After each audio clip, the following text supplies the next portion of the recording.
Hello, my name is Jeremy Shin, and this is my final project on the future of cities. To start off, we have to understand the background of cities and what cities are. A very early definition of what a city is provided by John Stowe and Louis Mumford. A city is a place for men to be congregated or gathered into a commonwealth. They also add to this and say that cities promote manners and wellness. While the current definition of what a city is going to be very different from this old definition, it kind of gives us the information we need to come to the conclusion that what people are looking for in cities and what cities provide has changed immensely over hundreds of years. Part of the reason for this is that city planners didn't know how to properly design a city, which led to problems of such as wealth disparity, marginalization of certain groups, and other various social problems.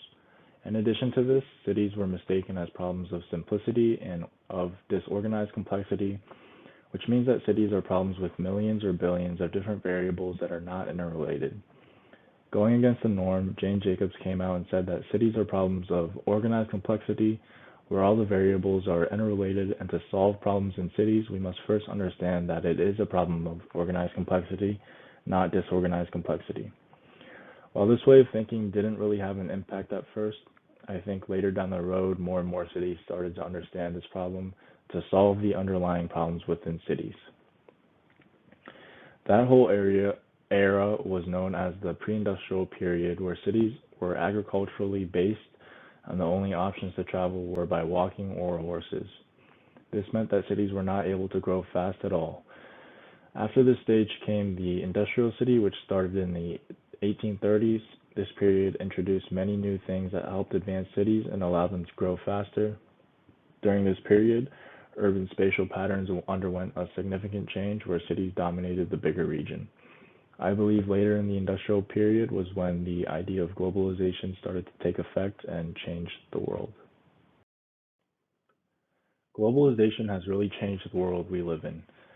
People and countries are so much more interconnected than ever before, which is made possible by modern technology. 100 years ago, people would have never even thought about this world becoming so advanced and in the state that it's in right now. With this being said, I think that 20 to 30 years down the road, life will be drastically different because the advancements in technology are only progressing faster and faster. Although globalization has many positives, such as more access to information, there are negatives as well. Henderson states that with globalization on the rise, some of the following problems are increasing: marginalization of groups or countries, gaps between rich and poor, an increase in global poverty, and more.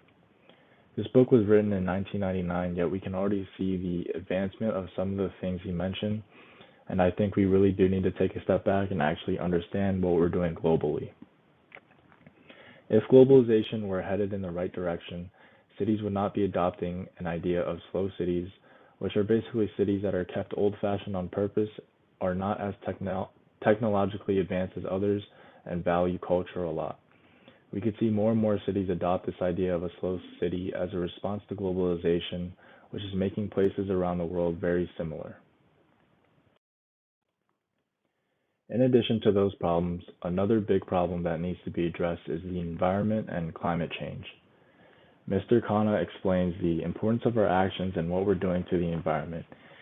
He says that the rich countries in today's world are going to be decreasingly suitable for living in the future due to carbon emissions and carelessness for the environment. Because of this, we will see a mass migration in the next 30 years or so. However, there are some things that we can still do. Geoengineering solutions, the manipulation of Earth's climate, such as carbon capture, can allow us to manipulate the environment to suit human needs.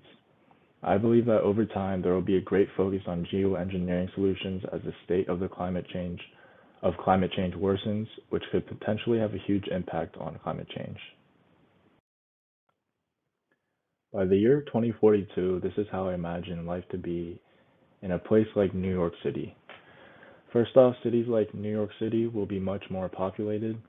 70% of the entire population is forecasted to live in cities by 2050. This will create the need to design cities in a way that can house as many people as possible.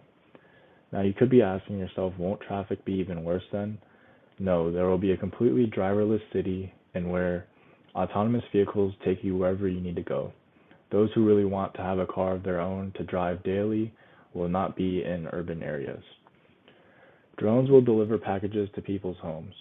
Small vehicles will be used to deliver shop goods and groceries. 3D printed infrastructure or homes could be a possibility by this time. There will be much more greenery within New York City because a study by Dr. Bieri showed that greener cities generally tends to mean people are happier and have a better quality of life. I believe that many cities will adopt this idea and become green cities to improve quality of living.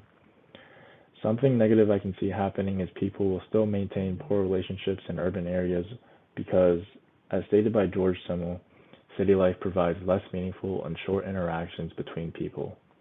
This is the idea I have in mind for what New York City will be like 20 years down the road, and although all these things may not happen, it would be really cool to see the evolution of cities happen right before our eyes. And this is my images cited page, and that's all for this video. Thank you for watching.